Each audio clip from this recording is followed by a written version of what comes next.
daripada sifat kikir, itulah orang yang beruntung, orang yang sukses dunia dan akhirat.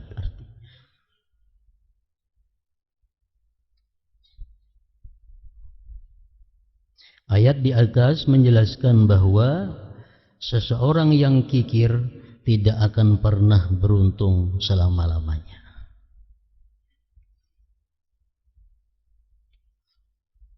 Salah seorang sahabat Rasulullah yang dikenal sangat kaya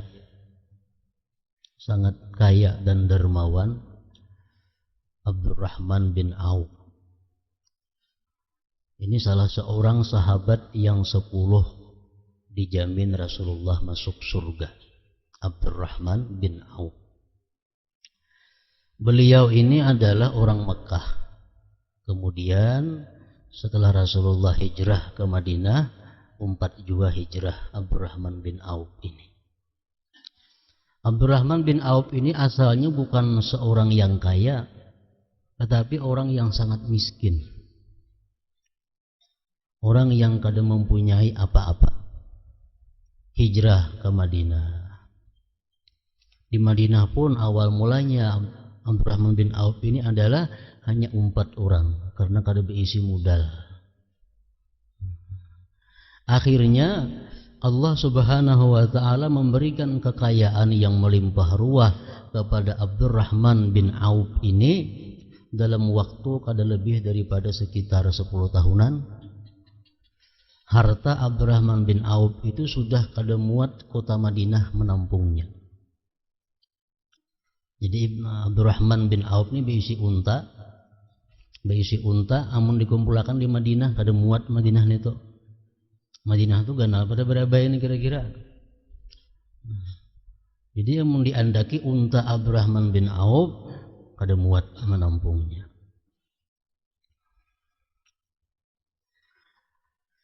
Nah, jadi di dalam kisahnya Abdurrahman bin Auf ini tawaf di Baitullah. Kan biasa tawaf itu bacaannya lain-lain. Kalau mulai Hajar Aswad sampai ke Rukun Iraki ini yang dibaca. Rukun Iraki sampai Rukun Syami ini yang dibaca. Sampai ke Rukun Yamani ini yang dibaca. Sampai ke Hajar Aswad ini yang dibaca. Di Multazam ini yang dibaca. Ada Abdurrahman bin Auf ini sakulilingan tawaf itu nang dibaca sidin cuma doa Allahumma kini suha nafsi. Allahumma kini suha nafsi. Jadi dimanapun sidin tawaf, di bintang Hajar Aswad kah, di bintang Hajar Ismail kah, di bintang Rukun Iraki, Rukun Syami, Rukun Yamani, bintang Multazam, bacaan sidin kada berubah. Allahumma kini suha nafsi. Artinya apa? Allahumma kini, ya Allah peliharakan aku, suha nafsi, daripada sifat kikir diriku. Jadi amalan ini bukan sidin amalakan mulai sugih aja ada, mulai dahulu sidin amalakan itu sudah. Sampai sidin kaya tetap amalan itu dibaca. Memperbanyak doa Allahumma kini suha nafsi. Nah, ya Allah peliharakanlah aku dari sifat kikir diriku. Nah, jadi ditanya oleh laki-laki itu, wahai Abdurrahman bin Auf, kenapa sebabnya engkau selalu membaca doa itu? Dalam tawaf, dimanapun, membaca doa Allahumma kini suha nafsi. Ujar Abdurrahman bin Auf, aku membaca doa itu karena Allah menyatakan di Quran, wa may yuqa shuhha nafsihi fa ulaika humul muflihun. Siapa-siapa yang dipelihara sifat kikir dirinya, yang terpelihara dari sifat kikir, itulah orang yang sukses. Itulah orang yang beruntung. Jadi ujar sidin, kalau aku dipelihara dari sifat kikir, aku kada akan fakir, aku kada akan miskin, aku kada akan sengsara, aku kada akan terhina, karena Allah sudah menyatakan orang yang terhindar dari sifat kikir dialah yang sukses, beruntung dunia dan akhirat. Nah, jadi sifat kikir ini bukan membuat kita kaya, ada jauh. Sifat kikir bukan membuat kita kaya, bukan menambah harta, Tapi justru sebaliknya, orang yang terhindar dari kikir itulah yang beruntung, yang hartanya bisa bertambah, yang hartanya bisa melimpah ruah, seperti Abdurrahman bin Auf tadi.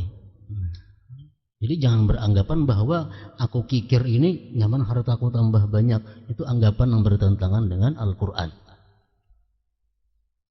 Anggapan yang salah. Ayat di atas menjelaskan bahwa seseorang yang kikir tidak akan pernah beruntung selamanya. Dalam sebuah hadis disebutkan, "Iyyakum wasyuhha fa innahu ahlaka man kana qablakum.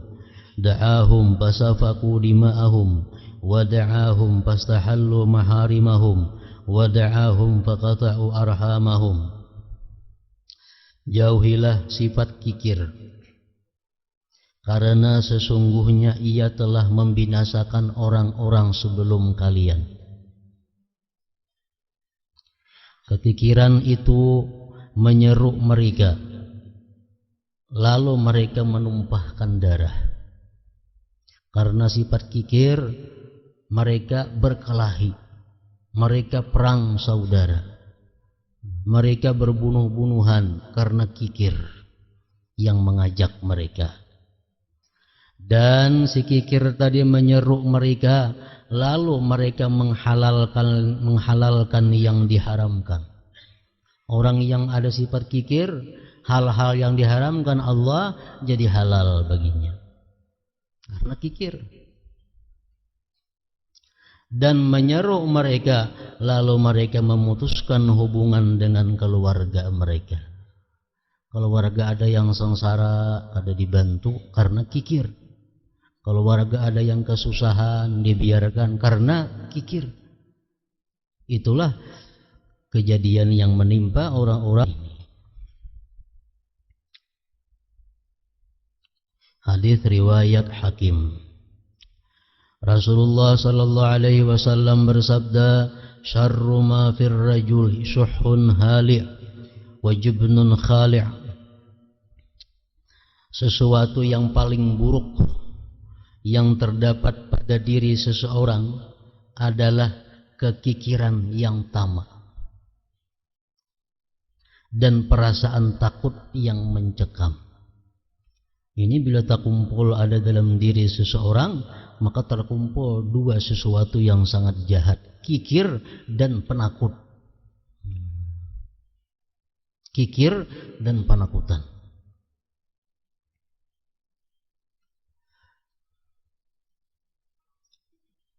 Artinya apa? Orang yang jihad fisabilillah, berjuang menegakkan agama Allah ini di zaman dahulu, di zaman Rasulullah itu adalah orang pemurah dan orang berani.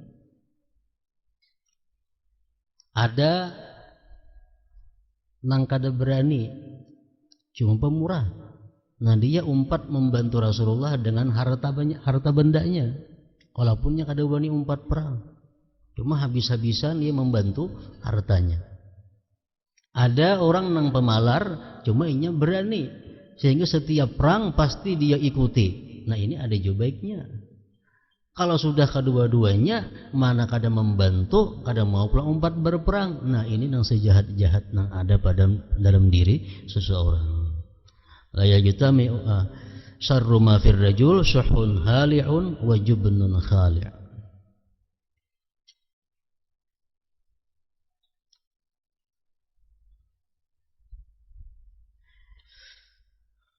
La yajtami'u syuh wal iman fi qalbi 'abdin. Kikir dan iman tidak akan pernah bersatu dalam hati seseorang hamba.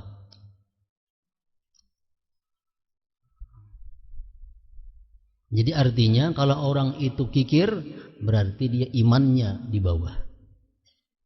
Kalau orang itu imannya di atas, kikirnya di bawah.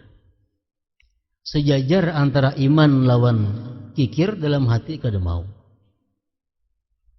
Kalau orang itu imannya kuat, pemurah. Orang imannya lemah, kikir. Nah, jadi kikir dan iman itu kada mau berkumpul di dalam hati seorang hamba.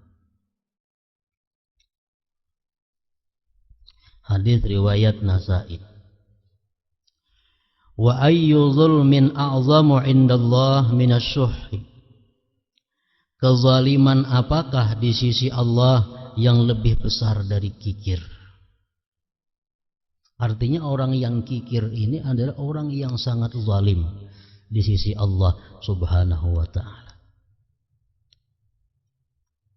Kenapa sebabnya sedemikian berat orang yang kikir ini? Pertama, orang yang kikir ini adalah dia menganggap bahwa harta itu miliknya. Harta itu adalah miliknya. Ini sudah zalim. Artinya apa? Salah menempatkan sesuatu. Makanya orang yang kikir tadi kada tergabung iman dan kikir dalam hati. Macam-macam orang kikir tadi masuk neraka. Kenapa? Karena orang yang kikir itu satu, dia menganggap harta itu adalah miliknya. Yang kedua, dia merasa bahwa mengumpul harta itu, mencari harta itu dengan kekuatan yang ada pada dirinya. Ia merasa dapat hartanya karena kepintarannya, karena kecerdikannya, karena kekuatannya, karena keberhasilannya. Ada ingat bahwa ia bisa demikian itu adalah pertolongan Allah Subhanahu wa ta'ala. Nah ini yang maulah beratnya orang kikir ini.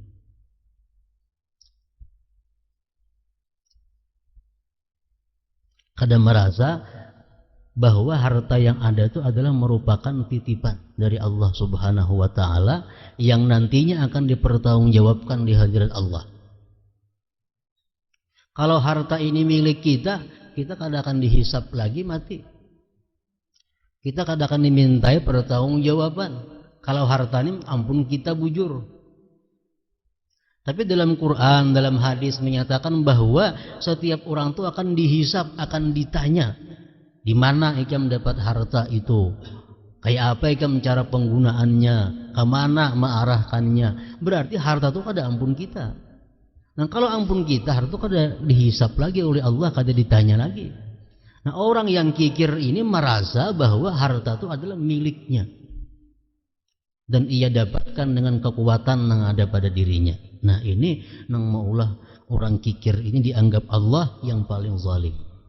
Wa ayyu zulmin a'zam indallah minasyuh. Kezaliman apakah di sisi Allah yang lebih besar dari kikir?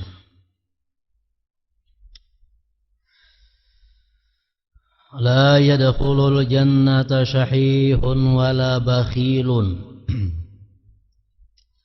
Hadis Nabi lagi menyatakan tidak akan masuk surga orang yang kikir dan tidak pula orang yang bakhil. Kikir lawan bakhil itu ada perbedaan.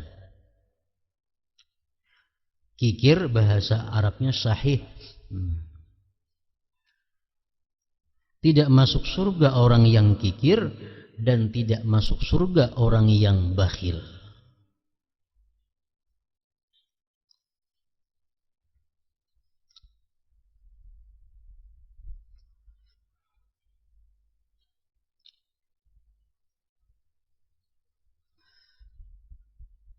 Abdullah bin Amr berkata, kikir asyuh lebih buruk daripada bakhil, lebih hina daripada bakhil.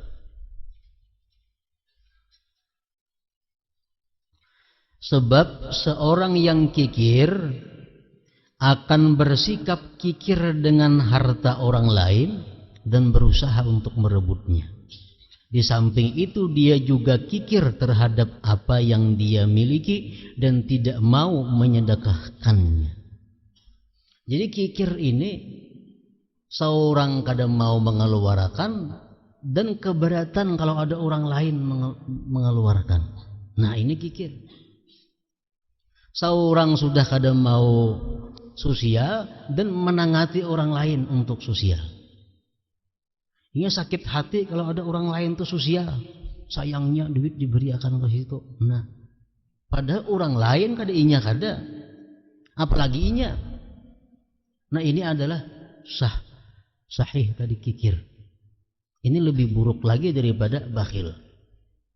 Inya sudah kada mau berbuat sosial, inya sudah kada mau bersedekah, dan inya mengajak kepada orang lain supaya jangan bersedekah. Orang lain nang bersedekah, orang lain nang sosial disambati. Agak benam itu ria. Ini orang kikir. Orang ada sosial, ria. Padahal kan ria. Seorang pun apa? Nah, artinya kada nyaman melihat orang itu menyedekahkan hartanya. Sayangnya. Nah, ini paling berat sudah kikir ini.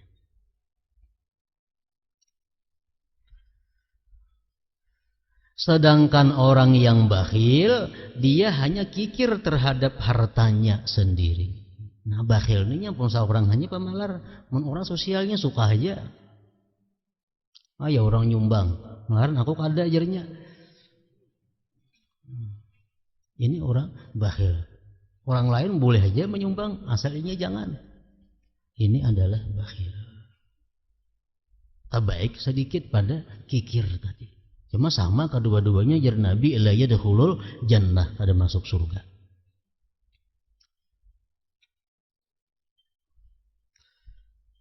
Jar Bisrul Hafi mengatakan, Bisrul Hafi salah seorang aulia Allah mengatakan an-nazar ilal bakhil yuqsil qalb.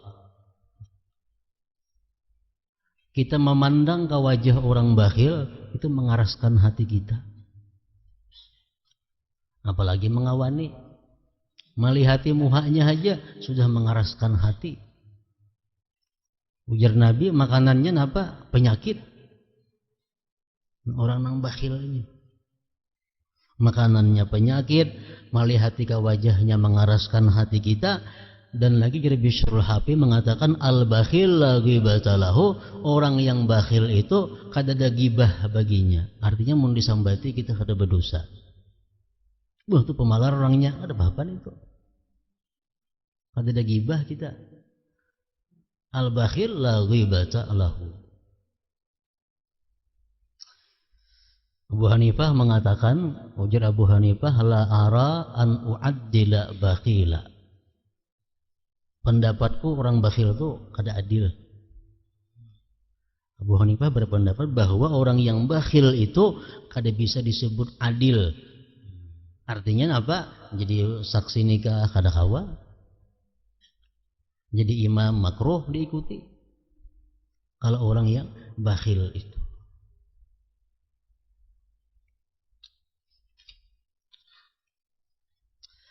Dalam satu hadis Rasulullah Sallallahu Alaihi Wasallam mengatakan yang artinya, ujar Nabi kita, Allah Subhanahu Wa Taala marah kepada 3 sesuatu.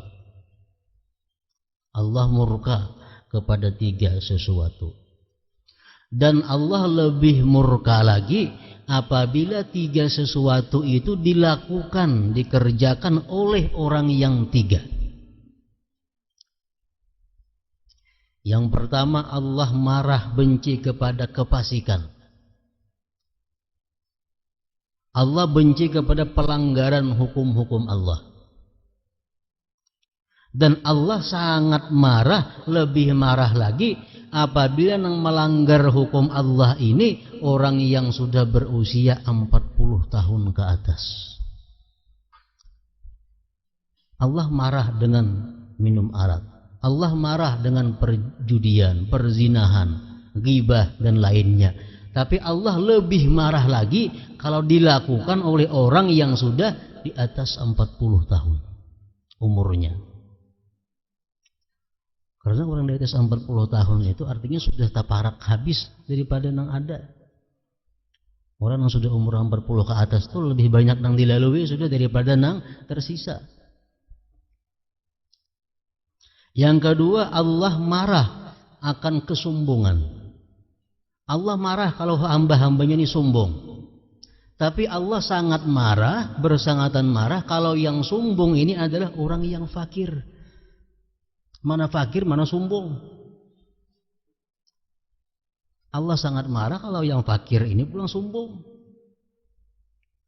Yang ketiga, Allah marah dan benci kepada kebakhilan. Dan Allah sangat marah, sangat murka kalau yang bakhil ini adalah orang yang kaya.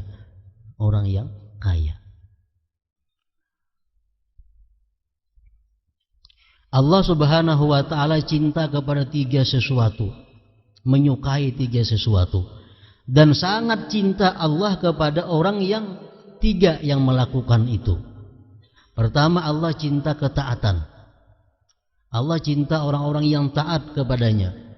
Tapi Allah sangat cinta kalau yang taat itu adalah seorang pemuda. Orang pemuda.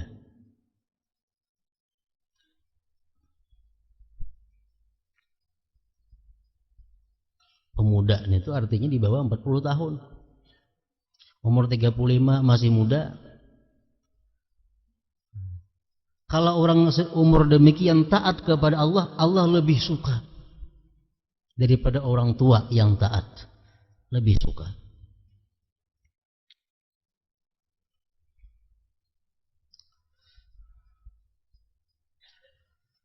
Yang kedua, Allah Subhanahu wa ta'ala mencintai tawadhu. Allah cinta kepada orang-orang yang tawadhu. Tapi Allah sangat cinta lagi kalau yang tawadhu itu adalah orang yang kaya.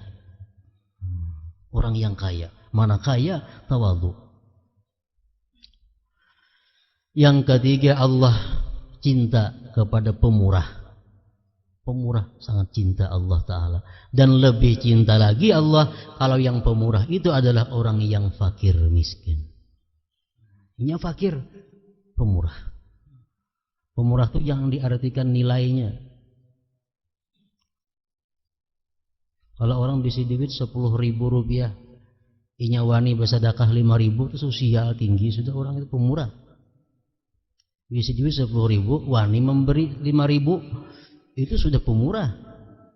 Ketimbang orang bisa duit 1 juta memberi 10.000. Ini pemurah bukan diukur banyaknya, tapi dari orangnya. Allah cinta kepada pemurah dan lebih cinta kalau yang pemurah itu adalah orang yang fakir.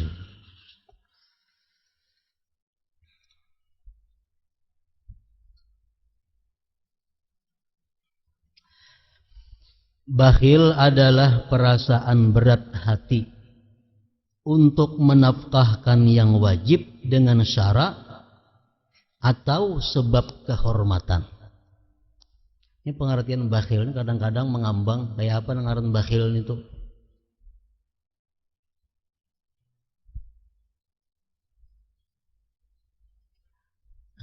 Bakhil itu adalah perasaan berat hati untuk menafkahkan yang wajib dengan syarat atau sebab kehormatan. Zakat ini kewajiban syara. Orang yang kada berzakat atau orang yang mengurangi zakat atau orang yang mengakalani zakat bakhil.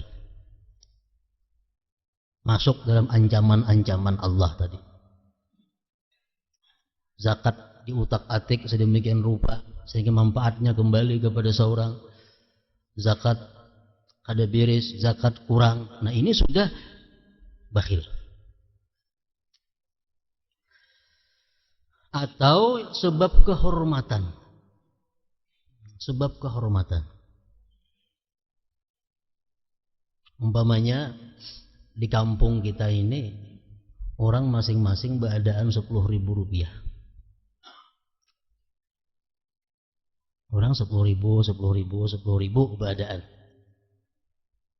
Ada inyan ini kada 5.000 aja beri.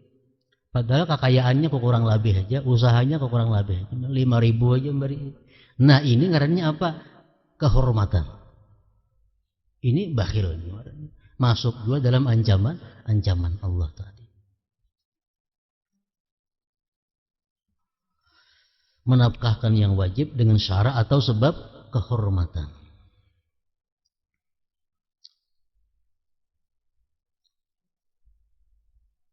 Mulai pasar yang banyak kasih ini, nah bebica 5.000, itu sudah normal.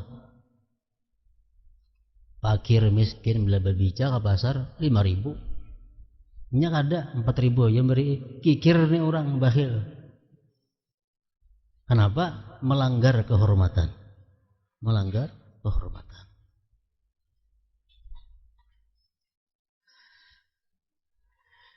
Seseorang disebut bakhil jika dia tidak mau mengeluarkan zakat.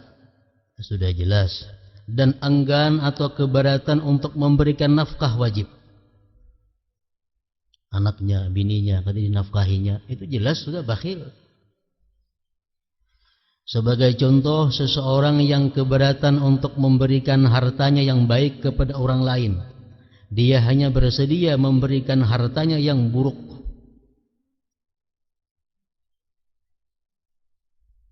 Ini sudah termasuk orang bakhil. Dia mau aja memberi, cuma yang paling buruk diberiakannya. Ini sudah termasuk golongan bakhil. Ibarat duit itu dipilihin, nah, nama benar rabit siapa enggak, nah untuk duitnya nang rabit ini. Nah seorang ada 7 lagi melihat sudah. Itu masuk bakhil. Seseorang yang keberatan untuk memberikan hartanya yang baik kepada orang lain. Dia hanya bersedia memberikan hartanya yang buruk. Yang buruk. Dan contohnya adalah seseorang yang meneliti hartanya dan kemudian menyedekahkan yang terburuk darinya. Baju yang sudah hilang hanya diberiakan. Sudah rantasan hanya diberiakan. Dipilihi lemari mana pina rantas pina kubas hanya diberiakan. Nah ini bakhil.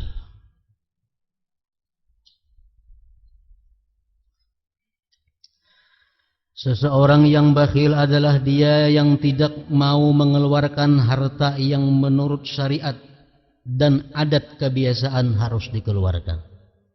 Jadi menurut syariat dan adat. Jadi bakhil ini 2 ukurannya, syariat dan adat.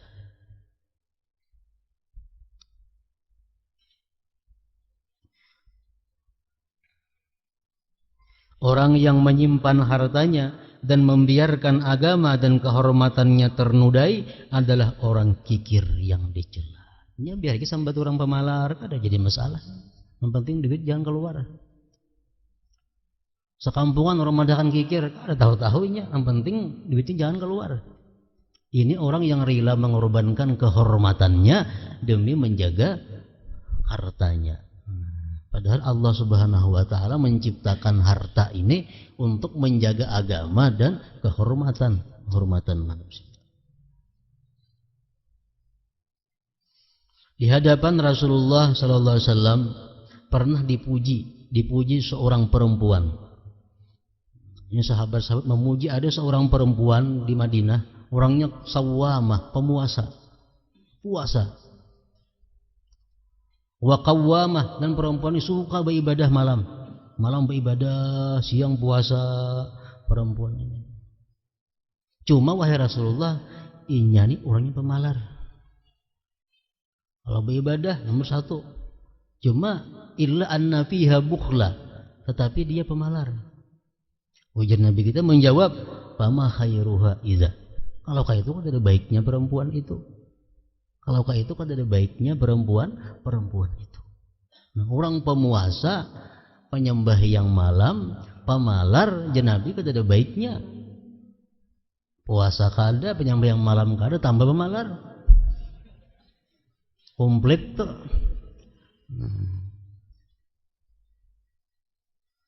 Jadi perempuan itu jadi Nabi kan ada baiknya walaupun dia sawamah, walaupun dia qawwamah.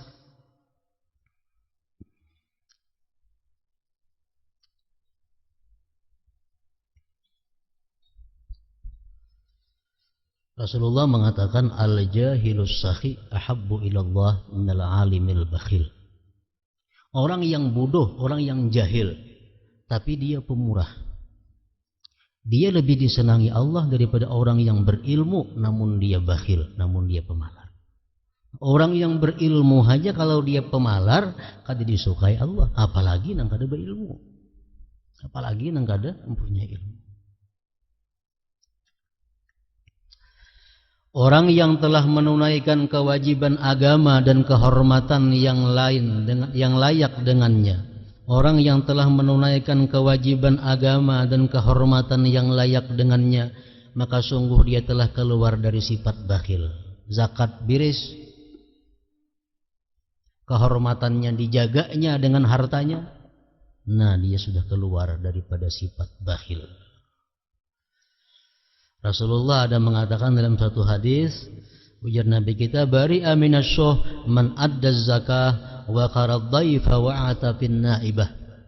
Terlepas dari sifat syuh orang yang menunaikan zakat dan menjamu tamu dan membantu orang-orang yang dapat musibah.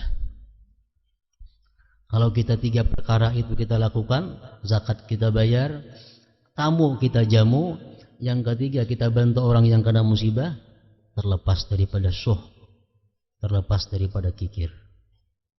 Kalau tamu tuh hilang ke rumah kita, nah, sampai jam makan, kan adat makan batang hari makan.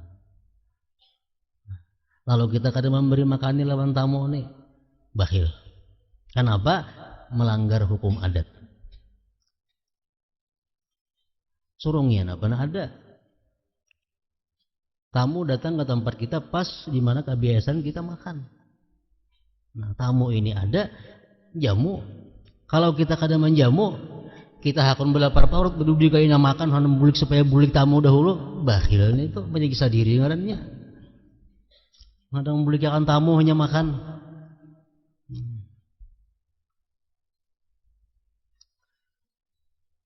Orang yang telah menunaikan kewajiban agama dan kehormatan yang layak dengannya, maka sungguh dia telah keluar dari sifat bakhil. Imam Ghazali mengatakan, kenapa kita bakhil? Sebabnya, bakhil salah satu sifat muhlikat yang membinasakan diri kita, mencelakakan kita, wajib diobati. Wajib diobati. Nah, kita kada bisa mengobati kikir bakhil ini kalau kita kada tahu sebabnya. Kenapa sebabnya kita ini kikir dengan harta kita? Kenapa sebabnya kita bakhil dengan harta kita ini? Ada 3 sebab nang maulah kita sedemikian nih. Pertama, hubbul mal. Kita cinta harta. Kita cinta harta. Orang cinta harta ini ada 2 macam pula. Dia cinta harta karena kasratus syahwat. Dia banyak nang dikaping ini. Macam-macam dikaping ini. Sehingga ada duit kada kau disisihkan ke lain karena kebanyakan nang dikehendaki. Hendak beisi ini, beisi itu, beisi macam-macam dikehendaki. Sehingga ada duit tak kasih itu kada kawa untuk menyisihkan kepada sedekah dan lainnya. Nah, ini pertama, cinta harta untuk meluluskan nang dikapingininya.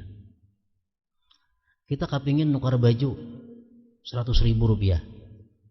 Kapingin ada 100.000 duit pas sagan nukar baju tadi. Datang orang minta-minta lawan kita. Maulah kita beri duit pas 100 ribuannya, mau diberiakan ke sini nukar baju kalau cukup lagi. Kadang mau kita beri, kenapa? Karena kita kapingin lawan baju itu sudah ditukar. Nah, banyak yang dikaping ini, macam-macam dikaping ini. Ini penyebab salah satu kita bakhil. Yang kedua, penyebab kita bakhil ini adalah cinta harta, cinta kepada ainul mal. Cinta kepada ain harta. Dia cinta kepada duit itu, cinta kepada duitnya itu dia cintai. Makan nang nyaman kada wani, sayang keluar duit.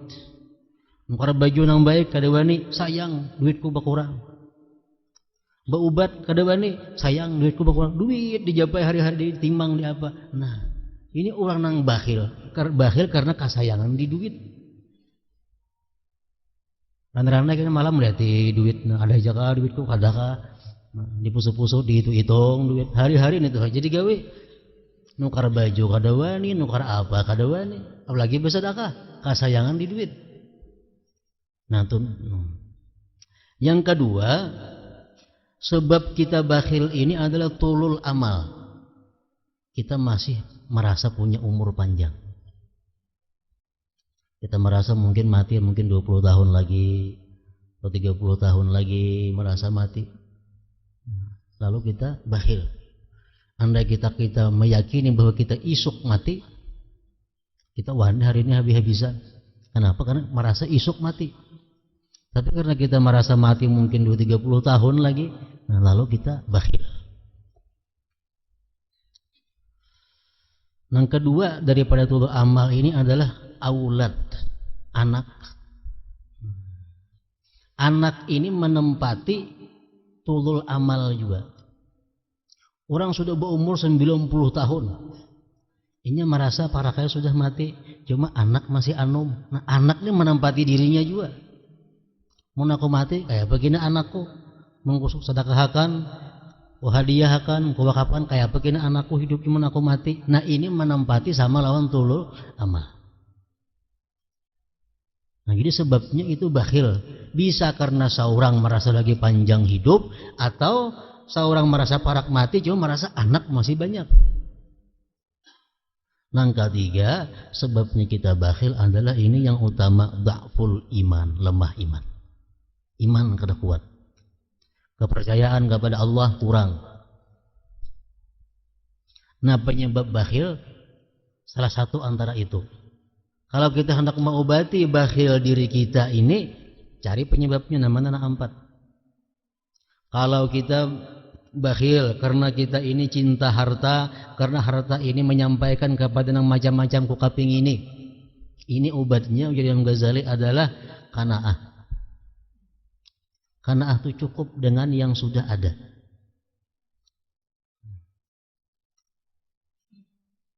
Karena ini meringankan hisab di akhirat. Yang kedua, kalau kita karena penyakit bakhil, karena kita sayang lawan duit tadi, kita pikirkan duit ini adalah sagan awak. Kenapa duitnya maka disayangi, duitnya maka disimpani, awak biar menderita lah. Yang ketiga, kalau kita bakhil karena anak, nah ini yang berat. Orang yang bakhil karena anakku kena kayak apa aku mati, ini orang yang kurang percaya dengan Allah Subhanahu wa taala. Orang kada percaya, padahal anak itu diciptakan oleh Allah. Bukan kita maulah anak. Anak itu ciptaan daripada Allah. Allah dalam Quran mengatakan kami menciptakan, kami yang memberinya rezeki. Dan lagi anak ini ada 2. Kalau sudah kita mati gina, anak ini imma orang saleh atau orang fasik. Kalau kita meninggali harta kepada anak yang saleh, kada ada gunanya. Kenapa? Allah sudah menjamin kehidupan orang yang saleh. Orang yang saleh walaupun kada ditinggali harta, Allah jamin. Allah bahagiakan hidupnya, Allah senangkan hidupnya. Kalau kita meninggali anak ini anak orang jadi orang fasik, inya berbuat maksiat, dikubur kita dapat jatahnya. Ini anak nih sudah tahu fasik orangnya, ditinggali warisan, kita menyiksa ke seorang ini nih, pajang menyiksa ke seorang. Nah, jadi artinya mencintai anak itu disuruh, tapi jangan sampai mencintai anak itu membuat kita ini bakhil, membuat kita melanggar hukum Allah Ta'ala.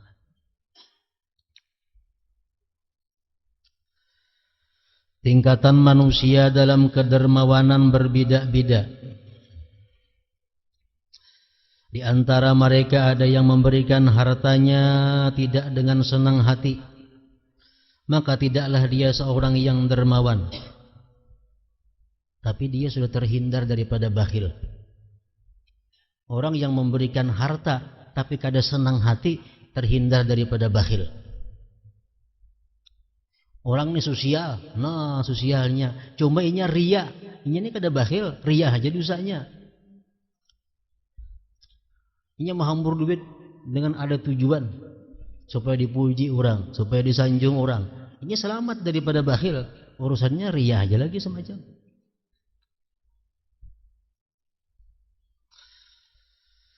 Contohnya adalah seseorang yang memberikan hartanya karena takut dicela manusia atau karena mengharapkan manfaat atau pujian.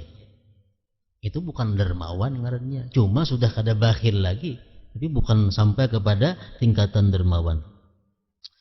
Tentunya dia tidak dapat disebut sebagai seorang dermawan.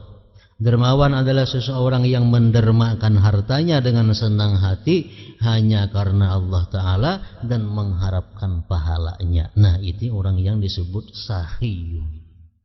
Dia dengan senang hati memberi, dia ikhlas, dia mengharapkan pahala dari Allah.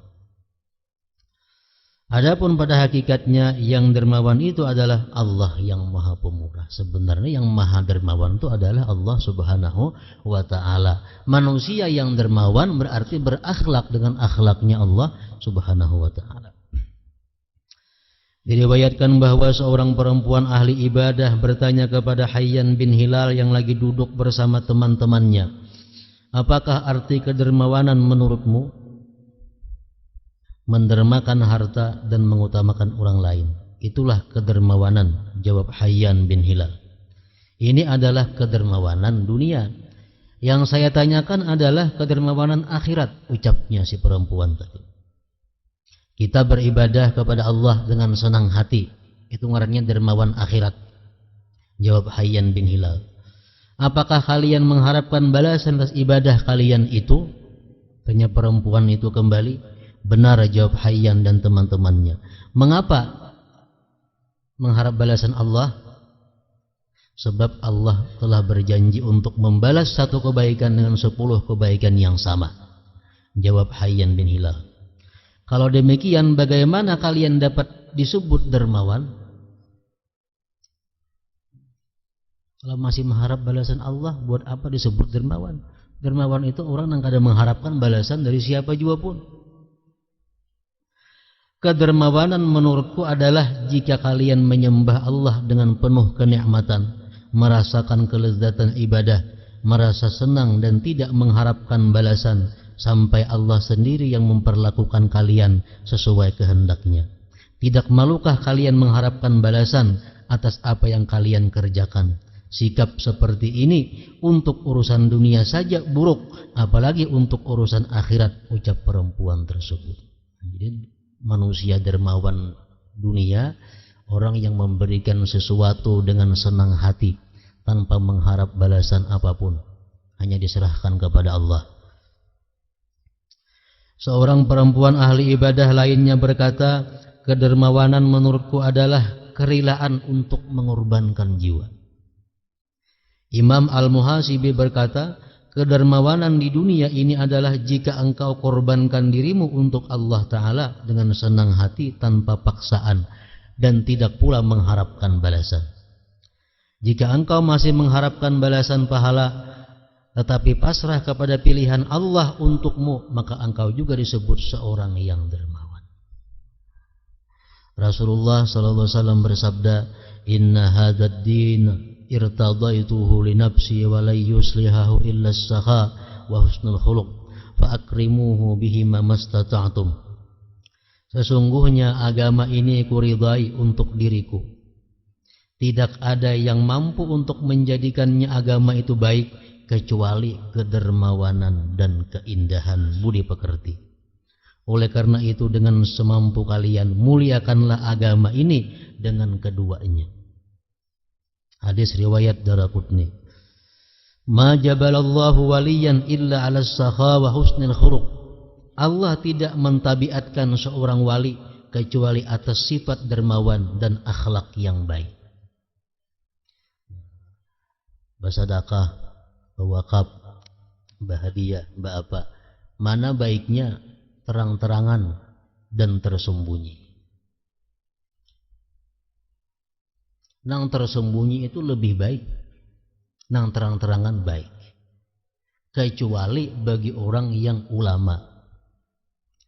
Kecuali orang ulama, orang panutan. Ini bagi mereka lebih afdal terang-terangan.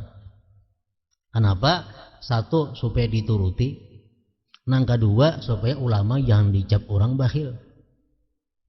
Jadi ulama itu kalaupun ada bersedekah rahasia sembunyi, tapi tetap diutamakan lebih banyak sedekah yang zahir, sedekah yang nampak.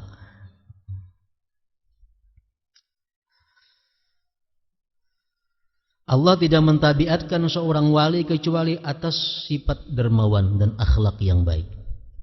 Hadis riwayat Daraqutni. Tajafau an dzambis sakhi fa innallaha akhidun biyadihi kullama athara aqalah. Jauhilah dosa seorang dermawan, karena sesungguhnya Allah memegang dengan tangannya. Setiap kali dia tergelincir, Allah memaafkan.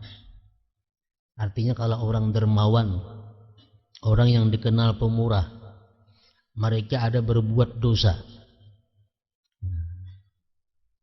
jangan tapi hendak disambati, jangan tapi hendak dibahas-bahas. Kenapa? Karena orang dermawan ini bila mereka berbuat dosa, Allah cepat menariknya, Allah cepat membawanya kepada jalan yang benar. Karena kita menyambati dosanya, ingin sudah tobat, dan benar dosanya. Menyambati dosa orang yang sudah tobat itu berat. Jadi kalau orang dermawan itu berbuat dosa, hati-hati, jangan hendak disambati. Karena Allah memegang tangan orang yang dermawan ini, bila mana tergelincir dia akan menariknya. Nabi Zakaria pernah bertanya kepada iblis. Jadi Nabi Zakaria, siapa manusia yang paling kau sukai hai iblis, dan siapa yang paling kau benci? Ujar iblis, yang paling kusukai manusia itu adalah al-mu'min bakhil. Orang mukmin tapi bakhil, itu kawanku. Paling kusukai, ujar iblis. Kenapa? Bujurnya beriman, bujurnya ahli ibadah, cuma bakhil. Kan bakhil ini bisa berdusta, karena asal hartanya selamat, bisa mengangkat pun orang, bisa mengurangi timbangan, mengurangi takaran, bisa menyembunyikan aib barang jualan. Karena bakhilnya. Jadi walaupun dia ahli ibadah, tapi dia bakhil, itu paling kusukai. Yang paling kau benci siapa hai iblis? Ujar Nabi Zakaria. Iblis menjawab, yang paling aku benci adalah orang fasik namun pemurah. Dia fasik, minum arak, berzina, judi, tapi penyedekah orangnya, itu kusukai. Kenapa? Karena orang yang pemurah ini jadi iblis, setiap kali dia keliru, dia akan ditarik oleh Allah Subhanahu wa taala kepada jalan yang lurus.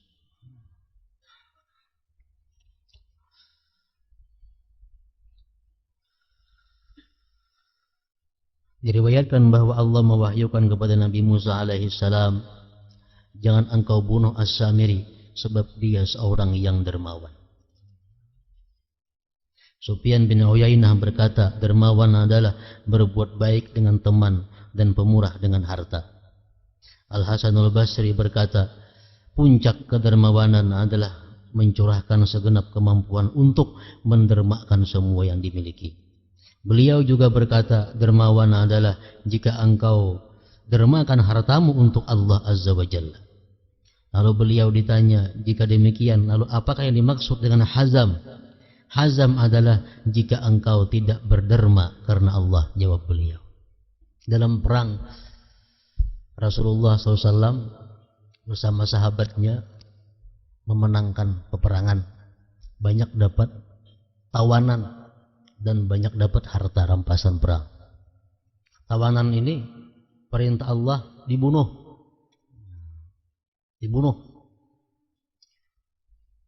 Kecuali Saikong yang dibunuh. Jadi Sayyidina Ali, wahai Rasulullah, perangnya perang yang sama, agamanya agama yang sama, hukum sama, kenapa yang lain dibunuh? Ini gak ada. Ujar Nabi, Allah mewahyukan tadi kepadaku bahwa ini orang adalah sakhiyun, dia pemurah, jangan dibunuh. Ini belum sampai ke akhirat, dalam dunia sudah dimuliakan oleh Allah Subhanahu wa taala. Hazam adalah jika engkau tidak berderma karena Allah. Jawab beliau, lalu apakah yang dimaksud dengan israf, berlebih-lebihan? Mendermakan harta untuk mencapai kedudukan, mengorbankan harta untuk mencapai satu kedudukan, satu kepangkatan.